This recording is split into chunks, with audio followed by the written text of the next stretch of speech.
जी sir, बहुत अच्छी तरीके से समझ गया मैं इन सभी चीज़ों को। सच में कितनी अद्भुत हैं ये चीज़ें। देखने में तो बहुत मुश्किल लगती हैं, लेकिन है तो बहुत आसान। शायद आप इन्हें हमारे लिए बहुत आसान करके रख देते हो। फिर एक बार उन्हें समझने के बाद और उस पर काम करने के बाद हमें हमारी मंजिल तो मिल ही जाती है। ये सच में एक अच्छा गाइडेंस देते हो आप। इसलिए जब भी मुझे कोई कमज़ोरी नज़र आती है अपने गेम में, तो मैं हमेशा आपसे कंसल्ट करने के लिए आ जाता हूँ और मुझे मेरे सवालों का एक सही जवाब आपसे ही मिल जाता है। सच में सर, इसमें बहुत सारा मज़ा आता है मुझे। लेकिन सर, इस साल की चेस चैम्पियनशिप की प्रिपरेशन के लिए हम जो वीडियो एनालिसिस करने वाले हैं, उसके लिए हमें कब बैठना होगा सर? मुझे उन नई चालों को सीखने के लिए भी तो वक्त लगेगा और प्रैक्टिस भी तो करनी है उसके बारे में। तो उसके बारे में हम कब बैठ सकते हैं सर? क्या आप बता सकते हो इसके बारे में? हाँ ईश्वर, क्यों नहीं। 8 ओवर्स ख़त्म होने के बाद हमारे सेशन टेस्ट तो होने ही वाले हैं। तो उसके बाद के एक वीक के लिए हम उस वीडियो एनालिसिस के लिए बैठ सकते हैं। काम कुछ ज़्यादा नहीं है, सिर्फ 4-5 दिन लगेंगे। एक बार तुम उन चालों को अच्छी तरीके से अपने आप में ढाल सको, तो फिर तुम्हारी प्रैक्टिस उसमें शुरू करवा देंगे हम। और फिर क्या, एक बार तुम उन चालों में महारत हासिल कर लो, तुम्हें हराना किसी के लिए भी मुश्किल ही हो जाएगा। इस बात का तुम ख्याल रखना। और इस बार तो उस वीडियो एनालिसिस में मैं तुम्हारे लिए कुछ स्ट्राइकिंग चालें ही लेकर आया हूँ, जिससे तुम्हें क्रंच मोमेंट पे मैच जीतने के लिए बहुत सारा हेल्प मिलेगा। ये उन ऐसी कम चालें हैं जिसमें तुम पूरे गेम को with in matter of seconds बिना किसी को पता चले आसानी से बदल सकते हो, और इन बातों का सामने वालों को भी पता नहीं चल सकता। अपोजिशन तो तुम्हारी चालों को देखकर ही ऐसे ही सरप्राइज होके अपने गेम को हार पाएगा। वो कब आया, कब गेम हारा और कब पागल हुआ, उसे भी नहीं पता चलेगा। तो ये कुछ ऐसी ही नई चालें हैं जिसको तुम्हें अपने गेम में इंक्लूड कराना होगा। ये चालें सीखने के साथ साथ मैं तुम्हें इनसे बचने का रास्ता भी दे सकता हूँ, क्योंकि ऐसा भी हो सकता है कि कोई दूसरा खिलाड़ी भी इन चालों को सीखकर तुम्हारे ऊपर वो यूज़ कर सकता है। तो इसलिए इन चालों से बचने के लिए हमें उसका तोड़ भी मालूम होना बहुत ज़रूरी हो जाता है, ताकि किसी नाजुक मोड़ पर भी हम हमारे गेम में बने रह सके। इस बार तो मैं तुम्हें हाथी के ज़रिए पूरा गेम कैसे पलटा सकते हैं ये भी सिखा दूंगा। उसकी भी बहुत सारी नई नई चालें मैं तुम्हें बताकर तुम्हारे गेम को एक अलग लेवल पर लेकर जाऊंगा। बस तुम्हें सिर्फ उस पर मेहनत और प्रैक्टिस करनी है। बस एक बार तुम उसमें महारत हासिल कर लो, तो तुम्हें हराना किसी भी चैंपियन के लिए बहुत ही मुश्किल हो जाएगा। और ये चालें ऐसी चालें हैं जो रोटरी क्लब के उन मेंबर्स को भी पता नहीं होंगी, जिनका गेम देखकर तुम इतना इंस्पायर हो के मेरे सामने उनकी बातें कर रहे हो। तो ऐसा समझो कि इन चालों को सीख लेने के बाद तुम उन रोटरी क्लब के मेंबर्स को भी अपने गेम में पछाड़ सकते हो, क्योंकि शायद वो लोग भी इन नई चालों के बारे में उन्हें कुछ ना पता हो। ऐसा भी हो सकता है। तो इसलिए ये एक अलग लेवल का गेम है जो तुम्हें पहले से ही समझना होगा और अपने डेडिकेशन से इसमें महारत हासिल करके आगे बढ़ना होगा। यह आसान बिल्कुल नहीं है, लेकिन उतना मुश्किल भी नहीं है। ये बात तुम जान लो ईश्वर। तो हमें इसके ऊपर काम करना होगा, लेकिन फ़िलहाल तो नहीं, क्योंकि फ़िलहाल अपना 8 ओवर्स कप का शेड्यूल बुकड है। एक बार वो टूर्नामेंट हो जाए तो हम अपने चेस चैम्पियनशिप के प्रिपरेशन के लिए इस पर बैठ सकते हैं और आगे हमारा काम आगे बढ़ा सकते हैं। ठीक है ईश्वर, तुम्हें कुछ और पूछना है मुझसे? नहीं सर, फ़िलहाल तो नहीं, लेकिन हाँ, जब भी कोई क्वेरी होगी मुझे, मैं आपके पास चला आऊँगा उसके सॉल्यूशन को ढूंढने के लिए। तब सिर्फ आप मुझे वहाँ गाइड कर देना। बाकी मैं अपना जवाब खुद ब खुद ढूंढ ही लूँगा। बस मुझे आपकी सपोर्ट की ज़रूरत होगी और कुछ नहीं। मुझे पता है आप मुझे निराश नहीं करेंगे कभी। सामने वाले की मार से और अग्रेशन से कैसे बचना है, ये तो मैंने 8 ओवर्स कप के चैम्पियनशिप के बॉलिंग में सीखा ही है। और उससे बड़ा ज्ञान कोई हो ही नहीं सकता, क्योंकि अगर उसमें महारत हासिल हो तो अग्रेशन को कैसे टैकल करना है, ये एक बहुत बड़ी बात बन जाती है किसी भी खिलाड़ी के लिए। इसलिए वो तो मेरा एक बहुत अच्छा एक्सरसाइज पहले ही हो चुका है। सेम चीज़ अपने चेस चैम्पियनशिप में भी होती है, जहाँ पर बहुत बड़े बड़े अग्रेसिव खिलाड़ी भी अपने गेम को पल भर में एक नया मोड़ देने का हौसला रखते हैं। तो उनके सामने कैसे टिक पाना है, इसके लिए नई नई चालों का इजाद करना बहुत ही ज़रूरी बन जाता है सर। और इसका गाइडेंस मुझे हमेशा की तरह आपसे ही मिल पाएगा, ये बात मैं अच्छी तरीके से जानता हूँ। और मैं इसके ऊपर एक अच्छा काम करके आपको कुछ अच्छे रिजल्ट्स ज़रूर प्रोड्यूस करके दिलवा दूँगा, ये मेरा वादा है आपसे सर। इस बारे में कोई हाफ मेजर्स नहीं होंगे मेरी तरफ से। हाँ ईश्वर, पता है मुझे, और तुम इस पर काम करके आगे बढ़ोगे यही मुझे पता है। इसलिए तुम निश्चिंत रहो और अपने आप को एक नए मोड़ पर लाकर खुद को इतना टेस्ट करने की ज़रूरत समझो कि तुम्हें एक नया रास्ता आगे जाकर मिल ही जाए, क्योंकि ये नया रास्ता ही तुम्हारी आगे की तकलीफ़ों को काउंटर कर पाएगा। अगर तुम वही घिसी पिटी रास्तों पर चलते रहे तो समझो तुम्हारा हारना तय है, क्योंकि सामने वाला खिलाड़ी हमेशा नए नए तरीक़ों के पीछे पड़कर अपने गेम को एक अलग लेवल पर लेके जाने के लिए उत्सुक है। इसलिए तुम्हें भी अपने आप को एक अलग लेवल पे खुद को तैयार करना होगा। तो बात एकदम सिंपल सी है, बस तुम्हें उसे समझना आना चाहिए, बाकी इसमें कुछ नहीं है। ये तो बात हुई अपने चेस चैम्पियनशिप के बारे में, लेकिन फ़िलहाल हमारा पूरा फोकस होना चाहिए आने वाले 8 ओवर्स कप के पीछे, क्योंकि पूरे 5 हफ्ते हैं उसके प्रिपरेशन के लिए। अब सोचो बाकी के कॉलेजेस भी इसके पीछे कितना पसीना बहाते होंगे और कितनी सारी स्ट्रैटेजीज़ भी वो बनाते होंगे। तुम सब का गेम तो उन्हें पता है, इसलिए मैंने इस बार तुम्हारे गेम को एक अलग लेवल पर जाने के लिए मजबूर करा दिया, ताकि तुम्हारे वीकनेसेस पर काम करके अपने स्किल सेट्स को और बढ़िया तरीके से बढ़ा सको, ताकि एक चीज़ में मात खाने के बाद तुम्हारे पास दूसरा ऑप्शन रेडी हो, जिसमें तुम अपने आप को बचाकर सामने वाले को फिर धोबी पछाड़ दे सको। बस यही तो एक सिंपल सी चीज़ है।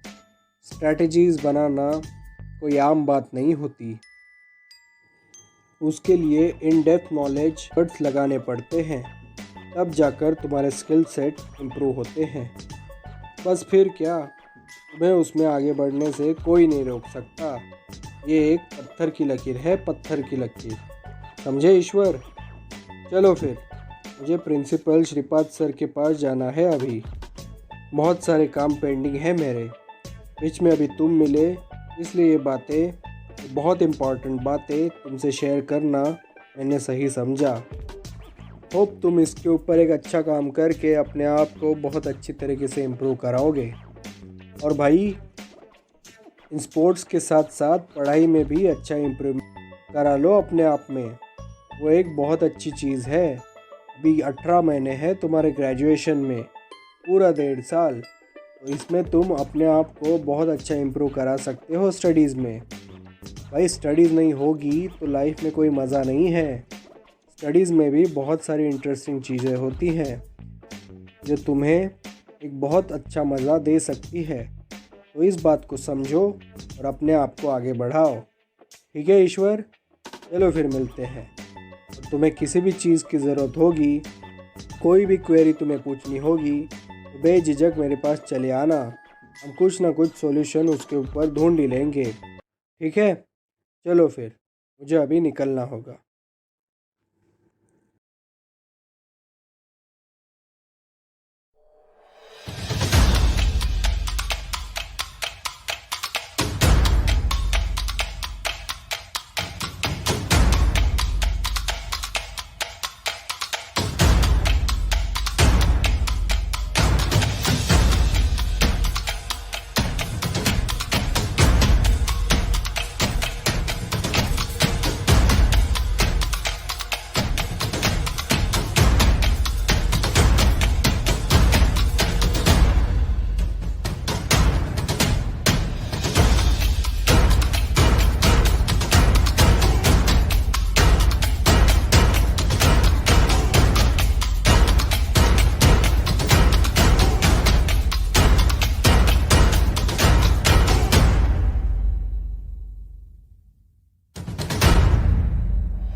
Hey champion, how's you? Hi Kirti, I'm fine dear. How's you by the way? Me fine too. Talking always. और बताओ क्या चल रहा है चैंपियन?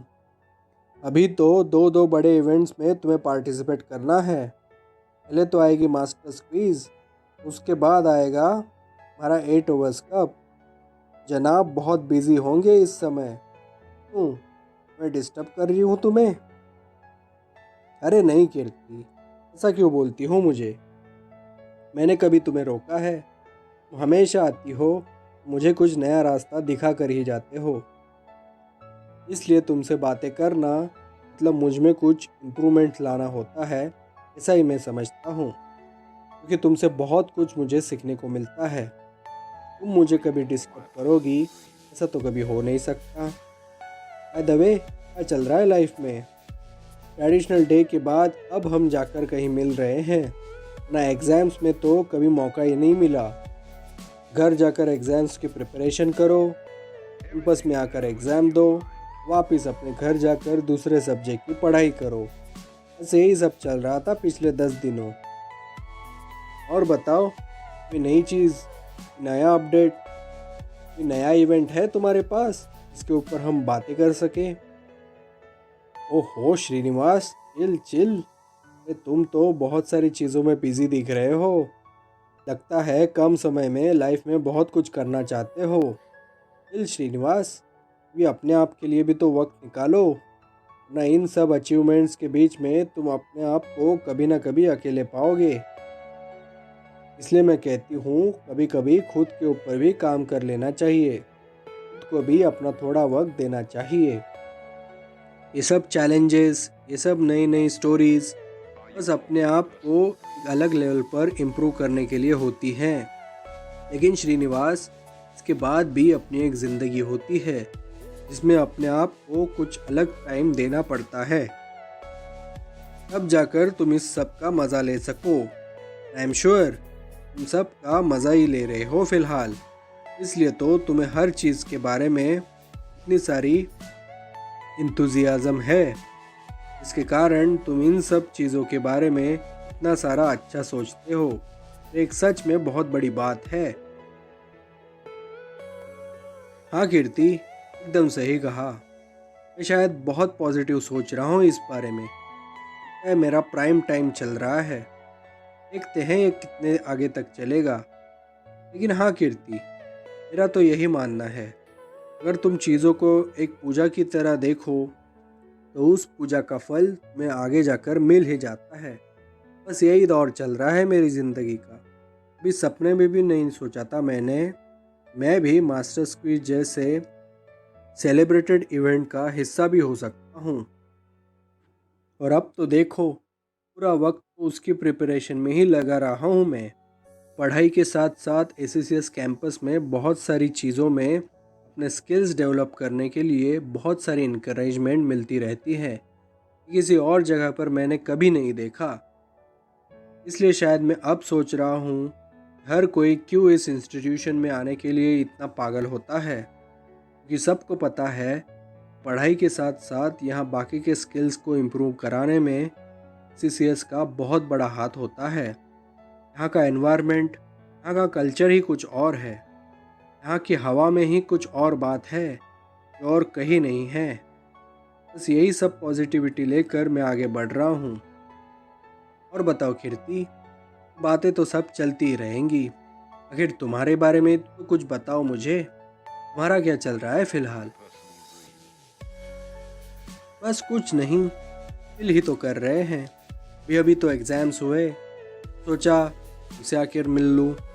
उस दिन पार्टी में तुम आए थे, मुझे तो बहुत अच्छा लगा मैं वहाँ देखकर।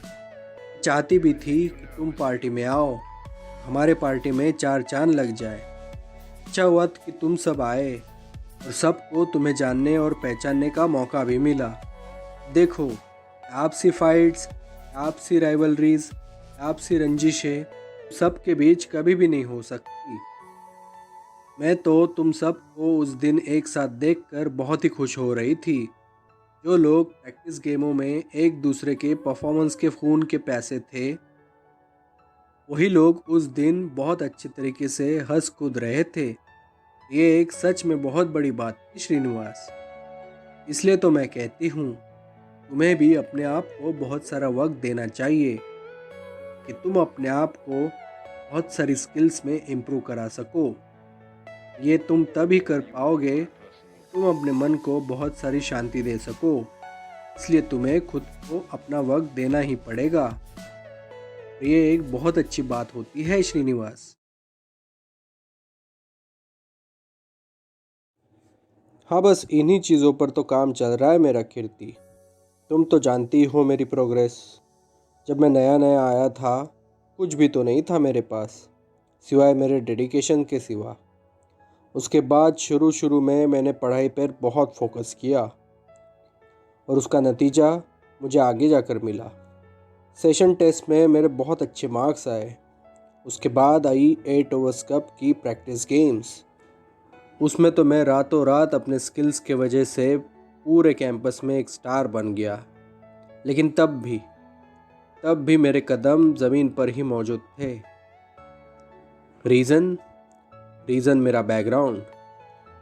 जिस बैकग्राउंड से मैं आता हूँ, वो मुझे कभी भी इजाज़त नहीं दे सकता कि मैं मेरे पैर अपनी ज़मीन से अलग कर सकूँ।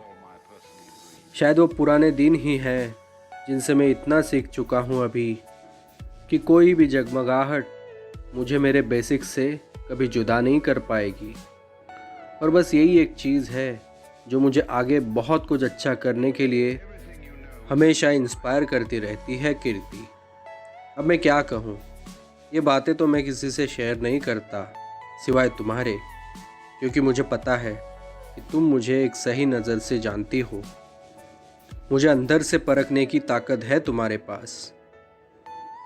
मुझे बताने की एक सही कोशिश करती हो तुम हमेशा, और यही तुम्हारी बात मुझे हमेशा पसंद होती है कीर्ति। That is why I open a lot in front of you for most of the things of my life. और ऐसा अब तक मैंने किसी के साथ नहीं किया था, किसी के साथ नहीं। हर कोई मिला जिसने मुझसे फ़ायदा ही लेना चाहा, सिर्फ फ़ायदा। और काम हो जाने के बाद श्रीनिवास तो उनके लिए कुछ था ही नहीं। यही मेरी अब तक की ज़िंदगी थी। वो पुराने दिन याद करके आज भी मैं बहुत कुछ उसमें समझना चाहता हूँ कि आखिर मेरी गलती क्या थी, क्यों मैं ऐसी लाइफ जी रहा था। लेकिन ACCS में आने के बाद सब कुछ बदल गया, सब कुछ। एक नया रास्ता मुझे दिखने लगा जो मैं हमेशा से चाहता था। आगे बढ़ने के लिए, ज़िंदगी में कुछ अच्छा करने के लिए। यहाँ पर मेरे लिए चीज़ें बहुत आसान हैं, क्योंकि यहाँ पर सिर्फ परफॉर्मेंस लगती है। परफॉर्मेंस दो और आगे बढ़ते जाओ। यहाँ कोई और किसी और तरह की दुनियादारी कभी भी मैंने नहीं देखी। ना ही कोई सिंपल चीज़ों के लिए यहाँ कोई लड़ना झगड़ना पड़ता है। बस अपने आप को फोकस रख के आगे बढ़ के खुद को इम्प्रूव कराना होता है यहाँ। और इन्हीं चीज़ों पर तुम्हें आगे प्रमोट किया जाता है, जैसा कि मेरे साथ मास्टर्स क्विज़ में सिलेक्शन होने के बाद मेरे साथ जो हुआ। सच में जो मैं चाहता था उससे कहीं बढ़कर मैंने पाया। जब आदमी की सही परख करने वाले इंसान अगर उसे मिल जाए, तब उसके लाइफ को सोना बनने से दुनिया की कोई ताकत उसे रोक नहीं सकती। और ये पत्थर की लकीर है। फ्रेंड्स तो मेरे कभी रहे ही नहीं। शायद मैंने ही कभी खुद से चलकर फ्रेंड्स बनाए ही नहीं, क्योंकि अब तक फ्रेंडशिप के दायरे और उसके मायने में कभी समझ ही नहीं पाया था। बस एक सच्चाई थी मेरे पास, बस एक सच्चाई। मेरी उस सच्चाई को अगर कोई देख पाता तो वो मेरा दोस्त हो जाता, क्योंकि दुनिया के शोरगुल में उस सच्चाई को भी देख पाना और परख पाना हर किसी के बस की बात नहीं होती। यहाँ हर एक के अपने अपने गेम होते हैं, अपनी अपनी दिशाएं होती हैं, अपनी अपनी मंजिल होती है, और वो उसकी तरफ आगे बढ़ता रहता है। दूसरों के पास उसके लिए तो वक्त ही नहीं होता। इसलिए हम जैसों पर कोई अपना वक्त खर्च करे, यह हमें कभी नसीब ही नहीं हुआ। लेकिन हाँ, ACCS में आने के बाद चीज़ें बहुत बदल गई मेरे लिए, और सच में इसलिए मैं ACCS का बहुत शुक्रगुज़ार हूँ कि उन्होंने मेरी लाइफ में इतना बड़ा चेंज लाकर मेरे लिए इतना बड़ा काम किया।